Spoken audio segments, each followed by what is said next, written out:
Hello दोस्तों, good evening, नमो नमः।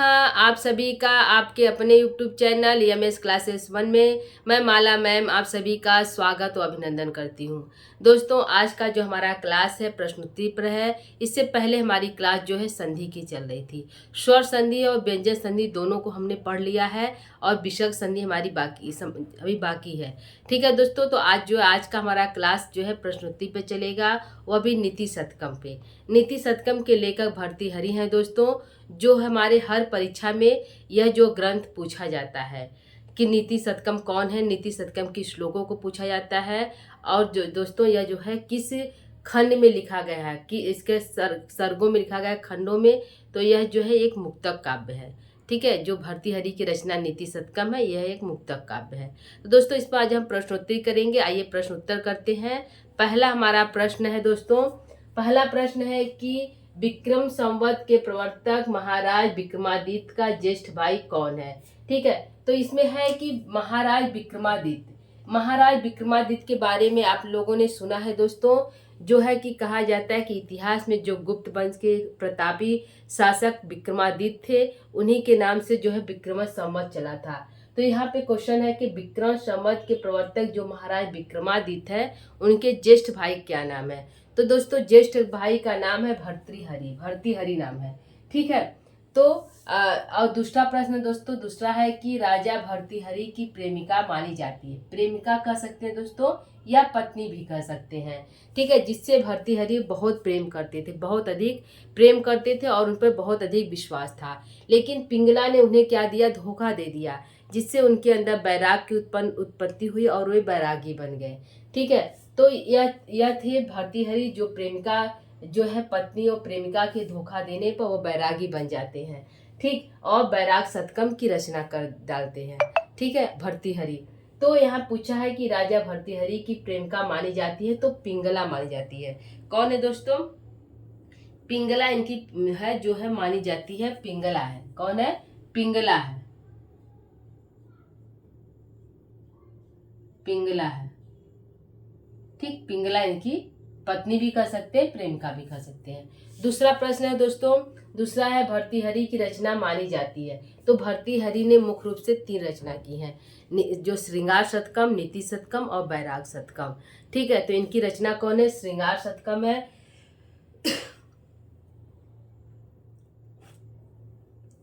श्रृंगार शतकम है,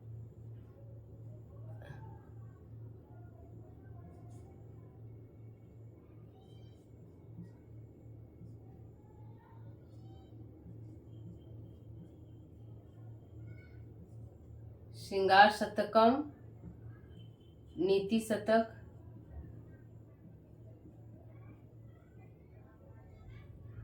और बैराग शतक।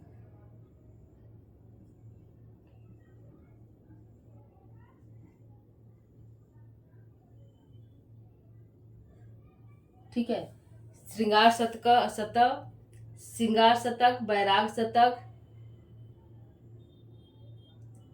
श्रृंगार शतकम, बैराग शतकम और जो है नीति शतकम। ठीक है दोस्तों, तो इनकी यह रचना है, श्रृंगार शतकम शतक भी कह सकते हैं, या श्रृंगार शतक, नीति शतक और बैराग शतक। ठीक है, 3 इनकी रचना है। ठीक है दोस्तों, तो प्रश्न है भर्तृहरि की रचना मानी जाती है श्रृंगार शतक, नीति शतक और बैराग शतक। श्रृंगार शतक सबसे पहले उन्होंने लिखा जब वह पिंगला से बहुत अधिक प्रेम करते थे, तो उनके अंदर श्रृंगार की उत्पत्ति हुई, तो वह श्रृंगार शतक लिखा। नीति शतक उन्होंने नीति परक रचना की है। हर एक श्लोक मुक्तक काव्य में लिखा गया है दोस्तों। हर श्लोक अपने आप में पूर्ण है और किसी न किसी नीति का उपदेश देता है, इसलिए इसको नीति शतकम है। और बैराग शतकम जो है, जब भर्तृहरि को बैराग की उत्पत्ति हो गई थी, वो बैरागी बन गए थे, तो वह वहाँ पे उन्होंने बैराग शतकम शतक की रचना की। ठीक है, चौथा प्रश्न है दोस्तों, शतक शतक त्रय में परिगणित है। तो शतक त्रय में हमारा जो है तीनों परिगणित है, श्रृंगार शतक, नीति शतक और बैराग शतक। क्या है, तीनों हमारा जो है श्रृंगार शतक में परिगणित है। श्रृंगार शतक,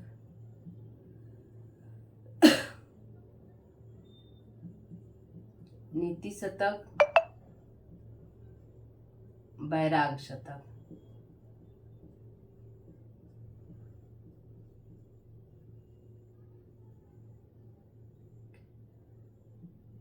ठीक है, ये जो है तीनों है, जो तीनों यदि पूछेगा प्रश्न दोस्तों शतक त्रय के अंतर्गत कौन सी रचना आती है, तो तीनों जो है भर्तृहरि की रचना आती है। श्रृंगार शतक, नीति शतक और बैराग शतक, तीनों ही रचना भर्तृहरि की दोस्तों। और पूछा जाता है कि यह जो है शतक त्रय के अंतर्गत आता है। तो यह प्रश्न यहाँ पे सीधा पूछा जाता है, शतक त्रय में परिगणित है, तो भर्तृहरि की तीनों रचना जो है शतक त्रय में परिगणित है। ठीक है, अगला प्रश्न दोस्तों, भर्तृहरि के पिता माने जाते हैं, तो भर्तृहरि के पिता का क्या नाम है दोस्तों, तो गंधर्व सेन नाम है। क्या नाम है, गंधर्व सेन नाम है, इनके पिता का नाम गंधर्व सेन नाम है। गंधर्व सेन नाम है इनके पिता का नाम, किनके, भर्तृहरि के पिता का नाम है गंधर्व सेन नाम है। ठीक है, अगला प्रश्न दोस्तों छठवां है, भर्तृहरि की अंतिम रचना मानी जाती है, तो भर्तृहरि ने 3 रचना की है, श्रृंगार शतक, नीति शतक और बैराग शतक। तो पहला तो श्रृंगार शतक है, दूसरा नीति शतक है और तीसरा है बैराग शतक। तो अंतिम रचना हमारा कौन सा दोस्तों, बैराग शतक। जब उनके अंदर बैराग की उत्पत्ति हुई थी तो उन्होंने बैराग शतक की रचना की। जब उनके अंदर श्रृंगार ही श्रृंगार था, उनके अंदर प्रेम इत्यादि की भावना थी, तो श्रृंगार शतक लिखा। उसके बाद उन्होंने नीति शतक लिखा। अंतिम में उनकी रचना है बैराग शतक। ठीक है, तो अंतिम रचना क्या है भर्तृहरि की, बैराग शतकम। तो यहाँ पे लिख सकते हैं बैराग्य शतकम। ठीक, बैराग शतकम इनकी अंतिम रचना है। ठीक है, यदि पूछ लिया भर्तृहरि की पहली रचना क्या है, तो श्रृंगार शतकम। ठीक है, अगला प्रश्न है, नीति शतकम की श्लोक संख्या मानी जाती है। यानी कि पूछा गया है कि जो है श्रृंगार शतकम, नीति शतकम या बैराग शतकम में कुछ श्लोक संख्या भी निर्धारित है दोस्तों। तो यहाँ पे प्रश्न हमारा है कि नीति शतकम की श्लोक संख्या कितनी है, तो 111 है। ठीक है, और जो है 111 हमारा जो है नीति शतकम की रचना 111। ठीक है, क्या है दोस्तों, 111 जो है नीति शतकम की श्लोक संख्या है। ठीक है, अगला प्रश्न है, नीति शतकम किस काव्य परंपरा का ग्रंथ माना जाता है। किस काव्य परंपरा का है, महाकाव्य है कि जो है खंड काव्य है कि नाटक है कि मुक्तक काव्य है, क्या है नीति शतकम। तो जो है नीति शतकम अपने आप में एक श्लोक पूर्ण है, वह दूसरे श्लोक पर आश्रित नहीं, अपने में ही पूर्ण है, इसलिए इसको मुक्तक काव्य कहते हैं। क्या कहते हैं, इसको मुक्तक काव्य कहते हैं। नीति शतकम किस काव्य परंपरा का ग्रंथ माना जाता है दोस्तों, तो मुक्तक काव्य परंपरा का ग्रंथ माना जाता है। ठीक है, मुक्तक काव्य परंपरा का ग्रंथ माना जाता है।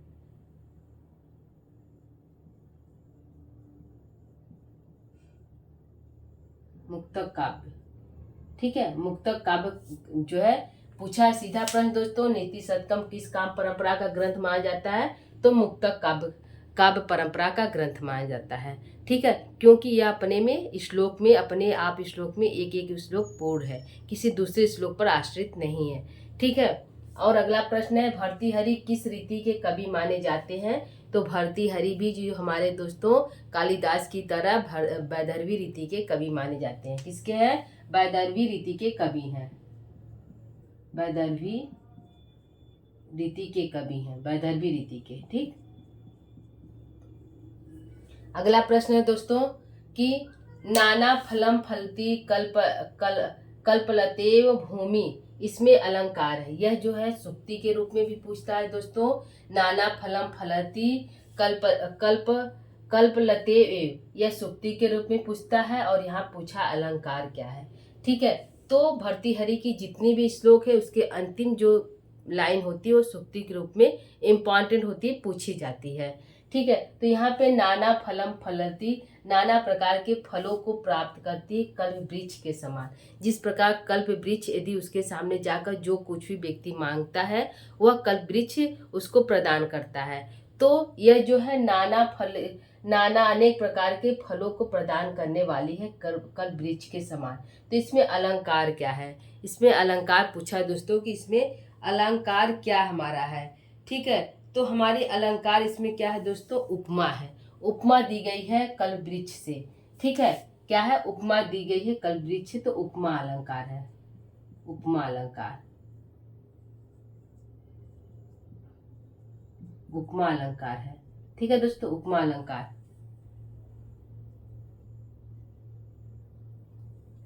ठीक। अगला है राजन दुच्छुसति यदि क्षिति धेनु नाम। तो यहाँ पे है यदि राजा तुम इस पृथ्वी को धोना चाहते हैं तो उसके बछड़े को, यानी कि इसमें जो है दोस्तों, इसमें उपमा, इसमें तुलना की गई कि उसको जो है उसके इस, यदि तुम पृथ्वी को धोना चाहते हो तो यहाँ के, यदि पृथ्वी तुम शासन करना चाहते हो तो यहाँ की जनता को तुमको या उस बछड़े के समान उसकी रक्षा करनी पड़ेगी। जिस प्रकार गाय से दूध प्राप्त करने के लिए उसके बछड़े को बहुत अधिक मतलब उसकी सुरक्षा करनी पड़ती, देखभाल करना पड़ता है, उसी प्रकार यह राजा यदि तुम इस पृथ्वी पर शासन करना चाहते हो तो इसकी जनता को, यहाँ की जो जनता है उसको उस गाय की बछड़े के समान रक्षा करनी पड़ेगी, जिससे तुम अपने इस पृथ्वी पर शासन कर सकते हो। तो इसी का अर्थ है राजन दुच्छुसति यदि राजन, हे राजन तुम दूध दूहना चाहते हो तो उसके क्षिति धेनु में नाम, उसके जो धेनु, उसकी जो बछड़े को तुम अच्छी तरह से पालन और पोषण करो। ठीक है। तो यहाँ पे क्षितिज धेनु पद में अलंकार है, पूछा है कि यह क्षितिज धेनु में अलंकार क्या है। ठीक है, सीधे अलंकार पूछा है, यहाँ पे हमारा तो था अलंकार ही पूछा था, तो यहाँ भी दोस्तों पूछ रहा है कि इसमें अलंकार क्या है। ठीक है, तो इसमें रूपक अलंकार है। कौन सा अलंकार है दोस्तों? इसमें रूपक अलंकार है। ठीक है, इसमें कौन सा अलंकार है? रूपक अलंकार है। ठीक, तो यहाँ पे क्वेश्चन जो है सुक्ति के रूप में पूछ सकता है कि किस पुस्तक से लिया गया है पंक्ति, तो भर्तृहरि की नीति शतकम से लिया गया है। तो यहाँ पे अलंकार पूछा है क्षितिधेनु में, तो रूपक अलंकार है। ठीक है, अगला है भर्तृहरि की सबसे प्रिय छंद है। भर्तृहरि की सबसे प्रिय छंद क्या है दोस्तों? सभी कवियों की अपने प्रिय छंद होता है। ठीक है, तो यहाँ कहा गया है कि भर्तृहरि की प्रिय छंद क्या है, तो सादुर विक्रीडित छंद है। क्या है दोस्तों? सादुर विक्रीडित छंद इनकी जो है सबसे प्रिय छंद है, सादुर विक्रीडित छंद है, सादुर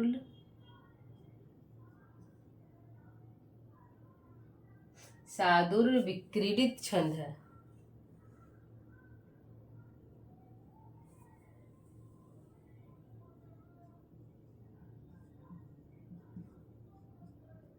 सादुर विक्रीडितम छंद। ठीक है, यह इनका सबसे प्रिय छंद है। ठीक है, भर्तृहरि की सबसे प्रिय छंद है सादुर विक्रीडितम छंद। ठीक है, अगला प्रश्न है दोस्तों, विभूषण मौन पंडितानाम प्रस्तुत सुक्ति किस ग्रंथ से है। यहाँ पे है कि विभूषणों का मौन रहना है, पंडितों के बीच में जो है, पंडितों के बीच में यदि पंडित है वहाँ पे जो है जो अज्ञानी है उनका मौन रहना ही एकमात्र उपाय है। ठीक, तो पंडित विभूषण मौन पंडितानाम, पंडितों की सभा में मौन रहना ही इनका एकमात्र आभूषण है, आभूषण मौन रहना ही आभूषण है। तो यह पंक्ति इंपॉर्टेंट दोस्तों हमेशा पूछी जाती है, विभूषण मौन पंडितानाम, पंडितों मौन रहना ही जो है पंडितों की सभा में मौन रहना ही उसका सबसे बड़ा आभूषण है। किसको? अपंडितानाम, जो अपंडित है, जो ज्ञानी नहीं है, यदि वह विद्वानों के सभा में है तो उनका एकमात्र आभूषण यही है कि वह मौन रहे, चुप ही रहे, वह कुछ नहीं बोले। यदि कुछ नहीं बोलते हैं, अच्छे से वह है, तो लोग सोचेंगे बहुत बड़ा विद्वान है। यदि वह उसको कुछ ज्ञान नहीं, यदि वो कुछ बोल देता है तो उसका जो भेद खुल जाएगा। तो यहाँ पे भर्तृहरि ने कहा कि जो अपंडित हैं, जो जिनको कुछ भी ज्ञान नहीं, यदि वह विद्वानों की सभा में बैठे हैं तो उनका एकमात्र आभूषण मौन रहना ही एकमात्र उपाय है। यानी कि वह यदि मौन रहे तो उनका यही एकमात्र आभूषण है, मौन रहना ही। ठीक, तो यह सुक्ति किस ग्रंथ से लिया गया है, पूछा है यह सुक्ति किस ग्रंथ से है, तो यह सुक्ति है नीति शतकम से। क्या है, कहाँ से दोस्तों? नीति शतकम से यह जो है, नीति शतकम से यह जो है सुक्ति ली गई। किससे ली गई दोस्तों? नीति शतकम से ली गई है। यह जो है हमारा जो है सुक्ति के रूप में पूछा है। ठीक है दोस्तों, तो एक बार प्रश्नोत्तरी को फिर से हम रिपीट करते हैं। ठीक, पहला हमारा प्रश्न दोस्तों, विक्रम संवत के प्रवर्तक महाराज विक्रमादित्य का ज्येष्ठ भाई कौन है, तो भर्तृहरि है। राजा भर्तृहरि की प्रेमिका मानी जाती कौन है दोस्तों, तो पिंगला है। ठीक, भर्तृहरि की रचना मानी जाती है श्रृंगार शतक, नीति शतक और बैराग शतक। शतक त्रय में परिगणित है। ठीक है, तो श्रृंगार शतक, नीति शतक और बैराग शतक तीनों जो है श्रृंगार शतक में परिगणित है। शतक त्रय में। भर्तृहरि के पिता माने जाते हैं तो गंधर्व सेन माने जाते हैं। भर्तृहरि की अंतिम रचना मानी जाती है तो बैराग शतकम है। नीति शतकम में श्लोकों की कुल संख्या कितना है दोस्तों? 111 है। नीति शतकम किस काव्य परंपरा का ग्रंथ माना जाता है? तो मुक्तक काव्य परंपरा ग्रंथ माना जाता है। भर्तृहरि किस रीति के कवि माने जाते हैं? तो बदरवी रीति के कवि भर्तृहरि माने जाते हैं। नाना फलम फलती कल्पलते भूमि, इसमें अलंकार है तो उपमा अलंकार है। ठीक है। और राजन दुच्छुससी यदि छेतु धेनु नाम में क्षिति धेनु में पद में कौन सा अलंकार है दोस्तों? तो रूपक अलंकार है। ठीक है। भर्तृहरि का सबसे प्रिय छंद है सादुर विक्रीडितम, छंद सबसे प्रिय छंद है। ठीक। विभूषणम मौनम पंडितानाम, पंडितों के सभा में मौन रहना है। तो यह जो है सूक्ति किस ग्रंथ से लिया गया है दोस्तों? तो नीति शतकम से लिया गया है। किसने कहा है? तो भर्तृहरि ने कहा है। ठीक है दोस्तों, तो आज के क्लास को यहीं पे हम विराम देंगे दोस्तों, समाप्त करेंगे। यदि आप इसको लिखना चाहते हैं तो इसको लिख सकते हैं, जिससे कि आपको पढ़ने में आसानी होगी। ठीक है दोस्तों, तो आज के लिए इतना ही। कल जो है हम इसी के प्रश्न उत्तरी को आगे बढ़ाएंगे, इसी के आगे ले जाएंगे, कुछ प्रश्न उत्तरी करा लेंगे। उसके बाद हम जो है विसर्ग संधि को पढ़ेंगे। ठीक है दोस्तों, तो आज के लिए इतना ही। कल फिर से उपस्थित होंगे। तब तक के लिए दोस्तों नमो नमः।